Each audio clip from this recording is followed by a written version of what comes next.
हदें पार कर रही बांग्लादेश की अकड़, इस विकल्प पर भी नहीं राजी, क्या फैसला लेगा आईसीसी।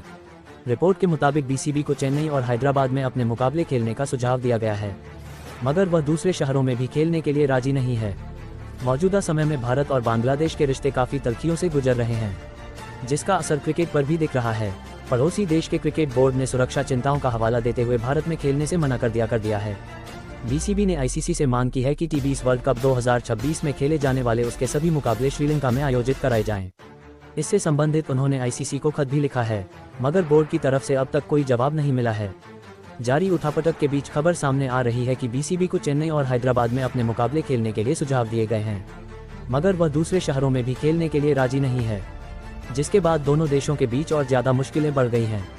आपको बता दें कि बांग्लादेश में हिंदुओं पर हमलों की खबरों के बीच बीसीसीआई के निर्देशों पर IPL franchise Kolkata knight riders ने मुस्तफिजुर रहमान को रिलीज कर दिया है, जिसके बाद बीसीबी ने ये मांग की है।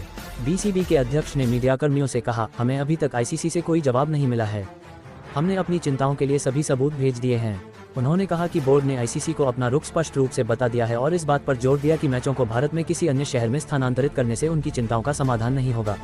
उन्होंने कहा कि बोर्ड कोई भी कदम उठाने से पहले आईसीसी के जवाब का इंतजार करेगा। उन्होंने कहा, आखिरकार भारत में कोई भी वैकल्पिक स्थान भारत में ही है।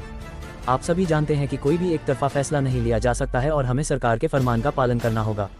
हम वहीं खड़े हैं जहां हम कुछ दिन पहले थे।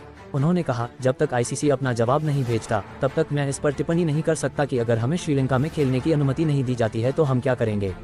बांग्लादेश को अपने ग्रुप के 3 मैच कोलकाता में और 1 मुंबई में खेलना है। बुलबुल ने यह भी कहा कि उन्हें उन रिपोर्टों के बारे में पता नहीं है जिनमें हैदराबाद और चेन्नई को संभावित वैकल्पिक स्थानों के रूप में सुझाया गया है। उन्होंने कहा, मैंने हैदराबाद और चेन्नई के वैकल्पिक स्थानों के बारे में नहीं सुना है, हमें शायद सोमवार या मंगलवार को पता चल जाएगा। पूर्व कप्तान तमीम इकबाल से जुड़े हालिया विवाद पर बात करते हुए बुलबुल ने कहा कि बीसीबी के एक निदेशक का सीनियर क्रिकेटर को सार्वजनिक रूप से गद्दार कहना उनकी निजी राय थी और उन्होंने संबंधित अधिकारी से इस बारे में स्पष्टीकरण मांगा है। उन्होंने कहा, ये निदेशक की निजी राय थी और मैंने उनसे स्पष्टीकरण देने के लिए कहा है।